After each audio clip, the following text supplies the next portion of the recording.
नमस्कार, आप देख रहे हैं इंडिया डेली। आपके साथ मैं हूं किरण। नेपाल में एक बार फिर से हिंसा भड़की। कार्की के इस्तीफे की अब मांग उठ रही है। आप देख रहे हैं हमारा ये खास शो जिसमें हम नेपाल की राजनीति को लेकर के बात करेंगे, क्योंकि अब ये और ज्यादा पेचीदा हो गई है। हाल ही में देखिए कि चुनी गई अंतरिम सरकार यानी कि अंतरिम प्रधानमंत्री के तौर पर सुशीला कार्की को वही जेनजी प्रदर्शनकारी पहले अपने समर्थन से कुर्सी पर बिठा चुके हैं, लेकिन अब एक बार फिर से युवा उनसे नाराज हो गए हैं। और देखिए, जिसके चलते नेपाल में राजनीतिक उथल पुथल एक बार फिर से तेज हो गई है। राजधानी काठमांडू की अगर हम बात करें तो देखिए, बड़ी संख्या में जेनजीज जो है वो प्रदर्शनकारी अंतरिम प्रधानमंत्री सुशीला कार्की के खिलाफ सड़कों पर उतर आए। प्रदर्शनकारियों की मांग है कि पीएम तुरंत इस्तीफा दें। काठमांडू की सड़कों पर अचानक माहौल गर्मा गया है। प्रधानमंत्री आवास के बाहर में सैकड़ों जेनजीज जो है वो प्रदर्शनकारी इकट्ठा हो चुके हैं। उन्होंने नारेबाजी भी शुरू कर दी। ऐसे में प्रदर्शनकारियों का यह आरोप है कि अंतरिम प्रधानमंत्री यानी कि सुशीला कार्की ने जन भावनाओं की अनदेखी करते हुए कैबिनेट का विस्तार कर दिया। उनका ये कदम अलोकतांत्रिक है, यानी कि लोकतांत्रिक परंपराओं के खिलाफ है। पुलिस ने हालात काबू करने के लिए प्रदर्शनकारियों को हटाने की कोशिश की, लेकिन भीड़ डटी रही वहीं पर। कई जगह तो देखिए धक्का मुक्की और झड़प की भी जो खबर है वो सामने निकल करके आई। और ऐसे में देखिए कि नेपाल की राजनीति इस समय अस्थिर दौर से गुजर रही है, यानी कि अस्थिरता की स्थिति वहां पर अभी भी बनी हुई है। विपक्ष लगातार सरकार पर दबाव बना रहा है, वहीं युवाओं का गुस्सा सड़कों पर साफ दिखाई दे रहा है। अब देखना यह होगा कि बढ़ते जन दबाव के बीच में क्या अंतरिम प्रधानमंत्री सुशीला कार्की अपने पद पर बनी रहेंगी या फिर इस्तीफा देंगी। आज हम इसी मुद्दे पर खास चर्चा करेंगे। अपने खास मेहमानों के साथ एक बड़ा पैनल हमारे साथ जुड़ा है, लेकिन इस बीच में आपको देखिए हम बता दें कि किस तरह से हालात जो हैं वो अभी नेपाल के अंदर में बने हुए हैं। देखिए, नेपाल में राजनीतिक अनिश्चितता के बीच में एक नया मोड़ जो है वो सामने आ गया। प्रधानमंत्रियों ने कार्की को चुना, अंतरिम प्रधानमंत्री जो है यहाँ पर बनाया उनको। और देखिए कि 14 सितंबर को कार्की ने प्रधानमंत्री के रूप में पदभार जो है वो ग्रहण किया। और ये देखिए किस तरह से अनिश्चितता के बीच में ये जो नया मोड़ आया वो हम आपको बता रहे हैं। देखिए, 9 सितंबर को प्रधानमंत्री केपी शर्मा ओली जो है उन्होंने इस्तीफा दे दिया था। उसके बाद सुशीला कार्की का नाम लगातार सामने आ रहा था। ऐसे में देखिए, जेनजीज प्रतिनिधियों ने कार्की को चुना यहाँ पर। और ये जो वोटिंग है वो डिजिटल के माध्यम से यानी कि मोबाइल के जरिए की गई। सुशीला ने केपी शर्मा ओली की जगह ली और उसके बाद पदभार जो है उन्होंने ग्रहण कर लिया। अब ऐसे में समझिए अभी वहां पर अस्थिरता की स्थिति बनी हुई है। 5 मार्च अगर हम 2026 की बात कर ले तो नेपाल में चुनाव होना था, क्योंकि जेनजीज का ये मानना था कि अंतरिम सरकार भले ही यहाँ पर जो है वो बन गई, प्रधानमंत्री अंतरिम बन चुकी हैं, लेकिन एक तय सीमा के अंतर्गत जो है आपको चुनाव कराना होगा। ये जेनजीज की मांग थी, ये युवाओं की मांग थी। अब ऐसे में देखिए कि नेपाल में किस तरह से जो है जेनजीज का गुस्सा एक बार फिर से जो है वो भड़क उठा है। और क्या कुछ वो कहते हुए दिखाई दे रहे हैं वो हम आपको बताएं। कार्की इस्तीफा दो। अब आप सोचिए कि सुशीला कार्की के खिलाफ ही अब आवाज उठने शुरू हो चुकी है। अब ऐसे में देखिए, गृह मंत्री ओम प्रकाश अरियाल जो है उनको यहाँ पर गृह मंत्री बनाया गया। अब उसकी नाराजगी है कि आप किस तरह से बाहरी सूत्रों को जो है यहाँ पर इतने महत्वपूर्ण पद पर बिठा सकते हैं। आपने जन भावनाओं का जो है निरादर किया है। तो इसी वजह से जो जेनजीज है वो नाराज हो गए हैं। और देखिए, यहाँ पर सुशीला कार्की से इस्तीफे की मांग उन्होंने कर डाली है। नेपाल में कैबिनेट गठन पर यह पूरा विवाद है। अभी आपको बता दें, कैबिनेट गठन और उसको विस्तार को लेकर के जो है बातचीत चल रही है। ये हम ओम प्रकाश अरियाल की नियुक्ति को लेकर के नाराजगी है। सामाजिक कार्यकर्ता है सुदन गुरुंग के नेतृत्व में विरोध। और सुदन गुरुंग कौन है ये आप सब जानते होंगे, क्योंकि आपने जिस तरह से नेपाल में तख्ता पलट देखे उसके सूत्रधार है सुदन गुरुंग। और देखिए कि यहाँ पर सुदन गुरुंग ने एक बार फिर से जो है आवाज बुलंद की। उन्होंने ये कहा कि अगर हम आपको बिठा सकते हैं इस पद पर तो इस पद से हम आपको उतार भी सकते हैं। आपने जन भावनाओं के साथ यहां पर खिलवाड़ जो है वो किया है।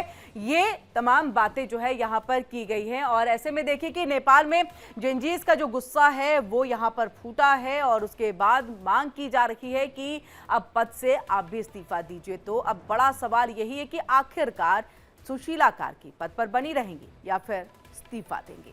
हमारे साथ एक बड़ा पैनल जुड़ रहा है, तमाम मेहमान हमारे साथ जुड़ रहे हैं। हम उनसे आपका तारुफ कर रहे थे। हमारे साथ retired group captain UK Devnath ji जो हैं वो जुड़ चुके हैं, डिफेंस एक्सपर्ट है। सर आपका बहुत बहुत स्वागत है।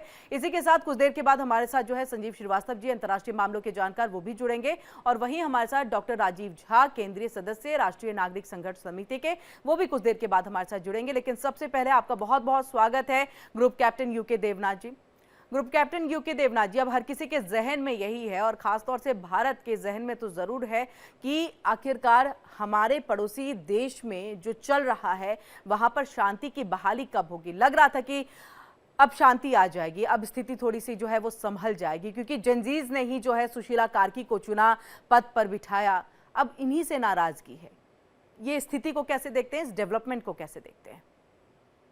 जी हाँ, ये समझना पड़ेगा कि जब सुशीला कार्की को प्रधानमंत्री के पद पर बैठाया गया तो उनको कुछ लोगों का, कुछ इम्पोर्टेंट पॉलिटिकल लोगों का समर्थन डेफिनेटली था।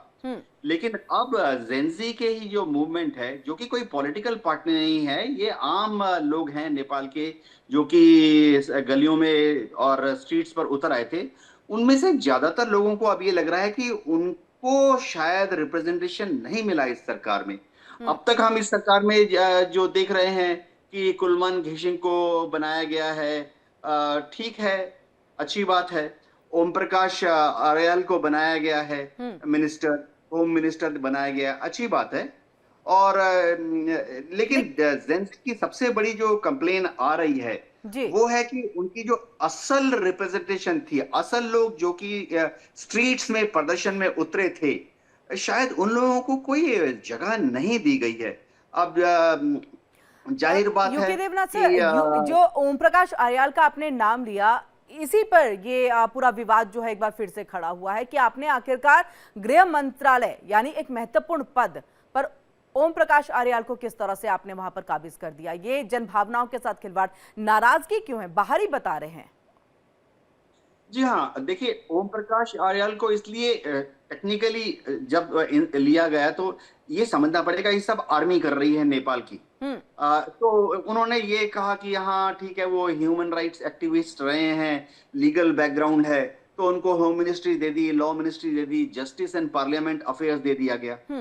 लेकिन होता क्या है, किसी भी अंतरिम सरकार में, किसी भी रेवोल्यूशन के बाद, क्रांति के बाद, लीडर्स जो चुने जाते हैं अंतरिम सरकार में, वो ऐसे लीडर्स होने चाहिए एडमिनिस्ट्रेटिव पॉइंट ऑफ व्यू से, जिनकी की सड़क पर, गलियों पर, स्ट्रीट्स पर पकड़ है। देखिए, मैं जेंजी के खिलाफ नहीं हूं, लेकिन ऐसे कौन लोग हैं जो कि अब 10,000 लोगों को मोबिलाइज कर सकते हैं?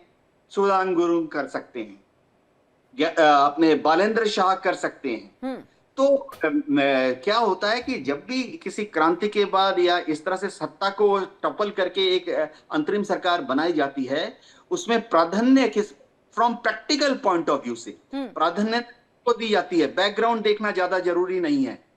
जरूरी ये है कि क्या ये लोग 10,000 लोगों को मोबिलाइज करके फिर से बसों में आग लगा सकते हैं, सरकारी भवन पे पत्थर फेंक सकते हैं, पार्लियामेंट के सामने बैठ के ब्लॉकेट कर सकते हैं, और क्या फिर से नेपाल की आर्मी को गोली चलानी पड़ेगी? तो ऐसे लोगों को रख के कोई फायदा नहीं है जिनको एक्सपीरियंस है। अब सुशीला कार्की हैं, ठीक है, चीफ जस्टिस थी, लेकिन सुशीला कार्की क्या 10,000 लोगों को मोबिलाइज कर सकती है? नहीं। उनके कहने पे तो 10 लोग भी आके पत्थर फेंकने के लिए तैयार नहीं होंगे। तो दुनिया भर में अगर हम देखें, चाहे श्रीलंका हो, चाहे बांग्लादेश, चुना तो इन्हीं युवाओं ने है ना। अगर इतनी लोकप्रिय नहीं होती युवाओं के बीच में, जंजीज के बीच में, तो संभवतः वो इस पद पर नहीं होती।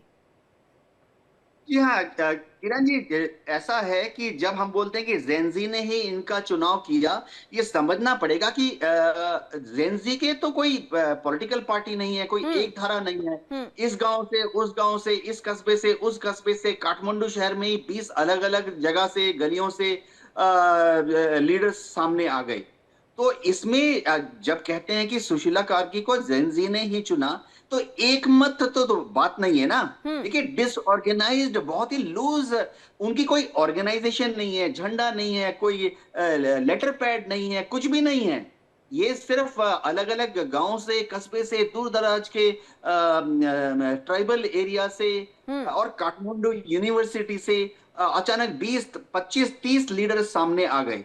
तो क्या आर्मी ने मिसजजमेंट की?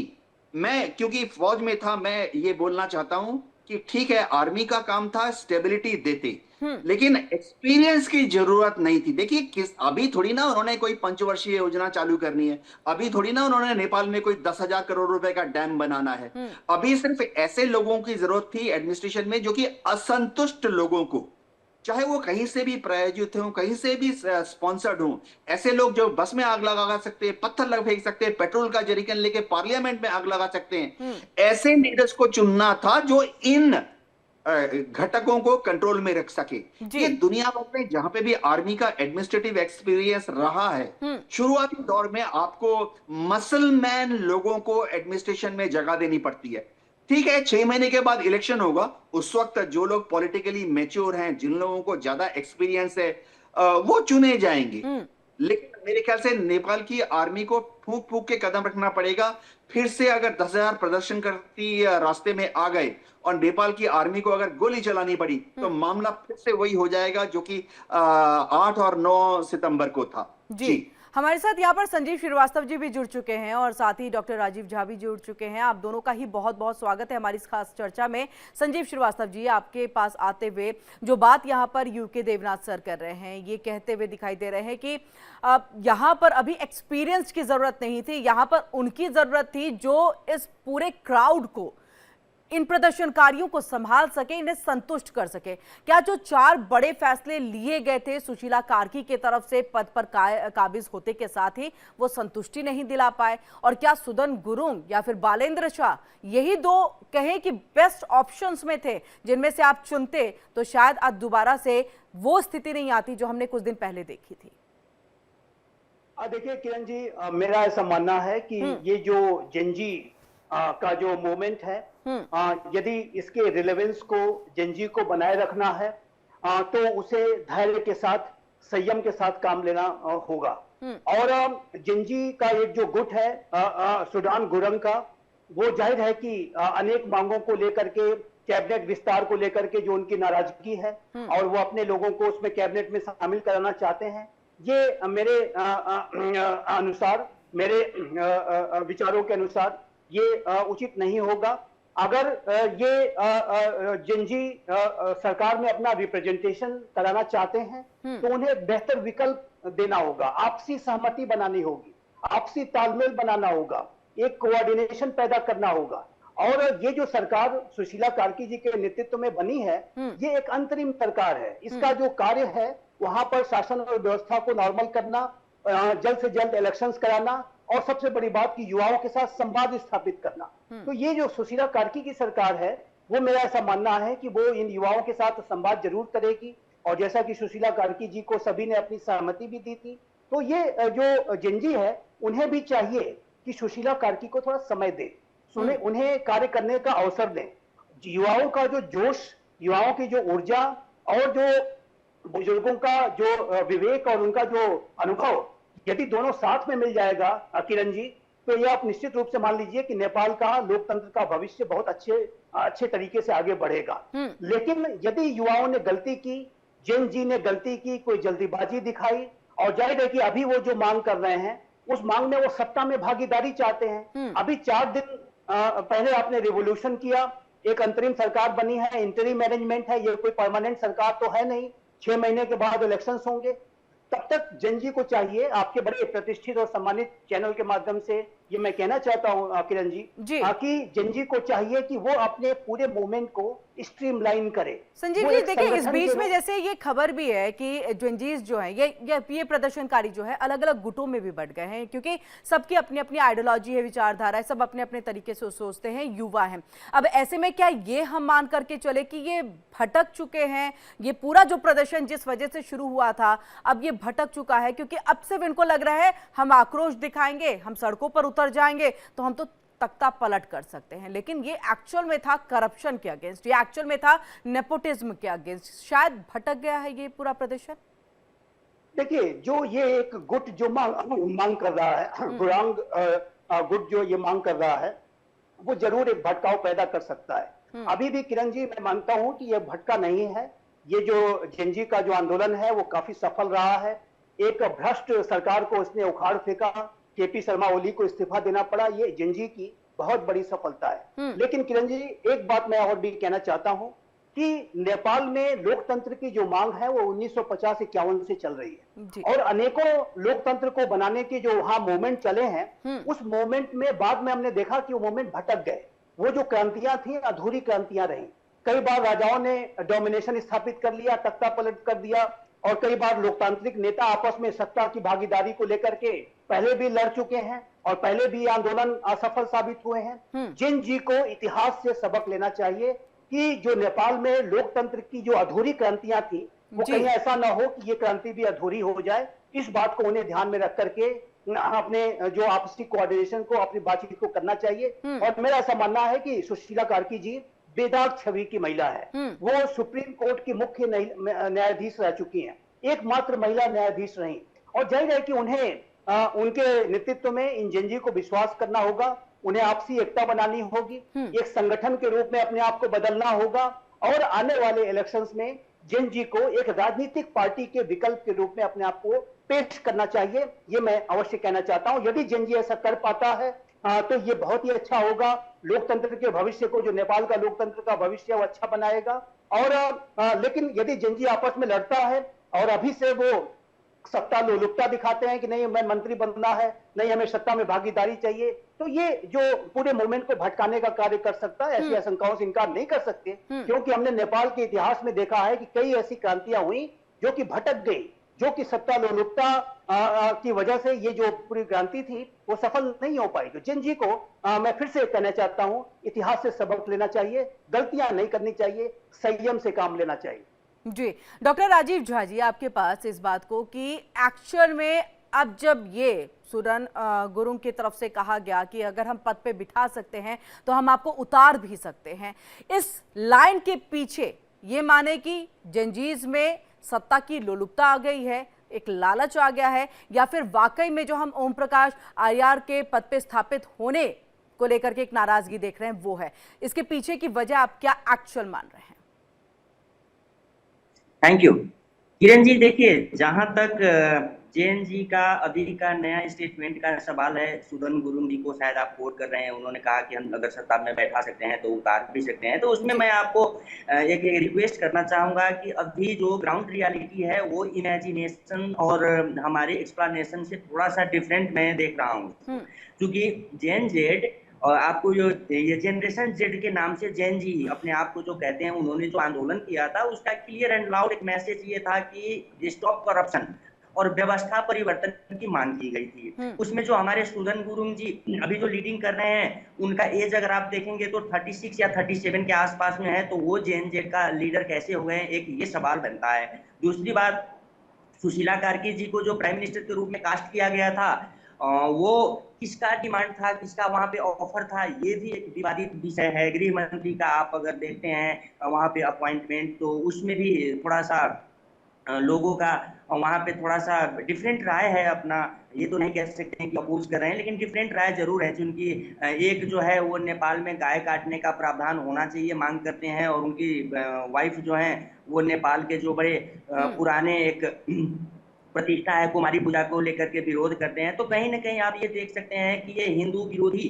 तत्वों को बढ़ाया देने जाने का एक प्रपंच चल रहा है। और सुदन गुरुंग जी, क्या पहले उनको पता नहीं था? आंदोलन जब हो रहा था, जब वहां पे प्रोटेस्ट हो रही थी, तो 2 दिन तक वो दिखाई नहीं दिए। तीसरे दिन आकर के अचानक से जो है वो लीडर बन जाते हैं, और जो ओरिजिनल जेएनसी होते हैं वो अभी है नहीं। जिन्होंने मांग किया था, जिन्होंने साइन करके वो एडमिनिस्ट्रेशन ऑफिस से जिन्होंने साइन करके रिवोल्यूशन का कहें या डेमोन्स्ट्रेशन जो भी कहें, जिस नाम दे रहे हैं, विरोध प्रदर्शन के लिए उन्होंने वो मांग किया था, वो अभी दिखाई नहीं दे रहे हैं। तो ये एक साजिश कह सकते हैं। तो ये कहें कि सुरान गुरुंग की तरफ से हाईजैक करने की कोशिश थी, इस पूरे प्रदर्शन को हाईजैक करने की कोशिश थी, और अब दोबारा जब अंतरिम पीएम से यहाँ पर मांग इस्तीफे की जा रही है, अपने आप को एक लीडर के तौर पर वो देख रहे हैं? देखिए, हाईजैक कौन करेगा? जब युवा पूछता ही अगर कोई चीज का लीड कर रहा है, वो तो हेडलेस एक मूवमेंट था, तो उसको हाईजैक कौन करेगा? सुरान गुरुंग आए अचानक, मुख्य तौर पर हम डॉक्टर राजीव जी देखते हैं ना कि पूरे सूत्रधार के तौर पर हम यहाँ पर सुरान गुरुंग को देख रहे हैं, क्योंकि उनका ही कहना, सोशल मीडिया पर अपलोड चीजें करना, उसके बाद ही सारे जो जेनजीज है वो सड़कों पर चले आते हैं। इसमें सबसे अहम बात यह है कि जो जेनजी हैं वो तो हेडलेस है, उनका तो मतलब नेतृत्व है नहीं कोई, तो सबका अपना अपना डिमांड है। आपके बहुसंख्यक लोगों की डिमांड तो ये व्यवस्था परिवर्तन की थी, तो जाहिर सी बात है कि अगर कोई अगर अपने आप को एक लीडर कह के अगर किसी को प्राइम मिनिस्टर के रूप में अगर आगे आगाड़ी बढ़ा देगा, तो जो रियल जेनजी है वो तो विरोध करेगा ही, तो उसको हाईजैक का नाम भी दिया जा सकता है एक तरह से। लेकिन मेरा मानना यह है कि अभी जेनजी जो है बहुत सारे ग्रुपों में डिवाइड हो चुके हैं। अभी वो होता है ना कि थोड़ा सा अगर ड्यूरेशन मिल जाए तो वो अपना लोग मिला लेते हैं, तो रियल जेनजी का डिमांड तो बेशक जो है व्यवस्था परिवर्तन का डिमांड था। और अगर समाधान की बात अगर आप कहते हैं तो ये कॉन्स्टिट्यूशन जिंदा है या नहीं, यही अभी विवाद का विषय है। जी। और ये ओम प्रकाश आर्याल का जो नाम सामने आया, इसको लेकर के क्यों नाराजगी है डॉक्टर राजीव जी?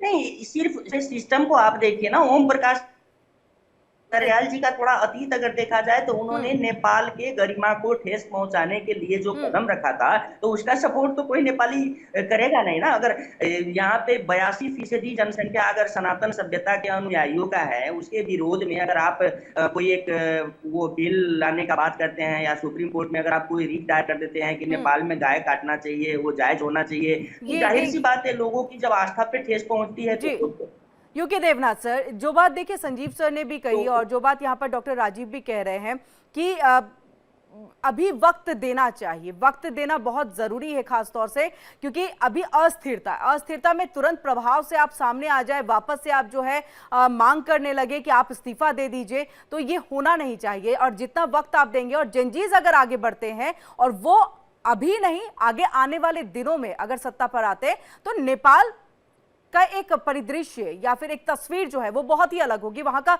लोकतंत्र बहुत अलग हो जाएगा। किरण जी, अभी हालत बहुत अस्थिर है, स्टेबिलिटी है नहीं। तो ऐसी हालत में जेनजी की जो आदर्शवादी नेता हैं उनको सामने लाकर प्रैक्टिकली कोई फायदा नहीं है। बात ये नहीं है कि जेनजी को गुड बॉय हो जाना चाहिए, बात ये है कि जेनजी में जो लोग हैं वो क्या कर सकते हैं।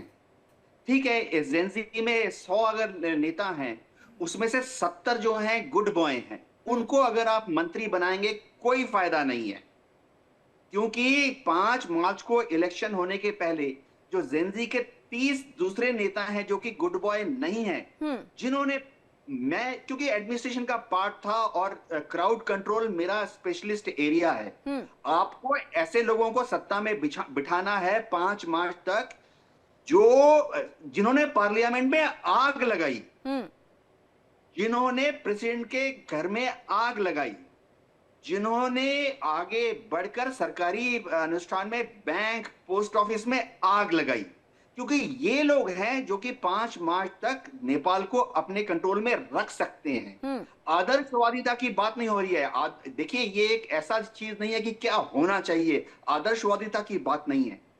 डर मैं बताता हूं क्या है। डर ये है कि अगर इलेक्शन कमीशन ऑफ नेपाल अब इस तरह के नेताओं के प्रभाव में आ जाएगा, जो कि वही कम्युनिस्ट पार्टी ऑफ नेपाल, वही नेपाली कांग्रेस को मौका देगी इलेक्शन लड़ने के लिए, तो जेनजी तो पीछे छूट गया ना। जेनजी तो अभी तक as a political organization register भी नहीं हुआ है as a national party of Nepal. तो इलेक्शन कमीशन किसका कहना मानेगी? जेनजी को अगर इलेक्शन कमीशन अभी तुरंत एक नेशनल पार्टी के हिसाब से मान्यता नहीं देती है, तो 5 मार्च से पहले ये अपनी ऑर्गेनाइजेशन नहीं खड़ी कर पाएंगे। होना वही होगा, वही जेनजी का डर क्या है, होगा वही जिसे कहते हैं ढाक के 3 पात। दूर दराज के कस्बों में जो औरतें हैं, बूढ़े हैं, अनपढ़ हैं, गांव की महिलाएं हैं, उन्होंने तो उन्हीं को वोट देना है जो कि पहले ही थे। एक शब्द होता है पॉलिटिक्स में, माओवादी बहुत इस्तेमाल करते हैं, बुजुर्ग यानी कंजर्वेटिव्स, जो जानते नहीं है कि नए लोग क्या चाहते हैं। तो अगर जेनजी को डर क्या है? डर ये है कि इलेक्शन हुआ, मौजूदा माहौल में मौजूदा जो ऑर्गेनाइजेशन है, फिर तो जेनजी का कोई ऑर्गेनाइजेशन दूर के कस्बे में है ही नहीं।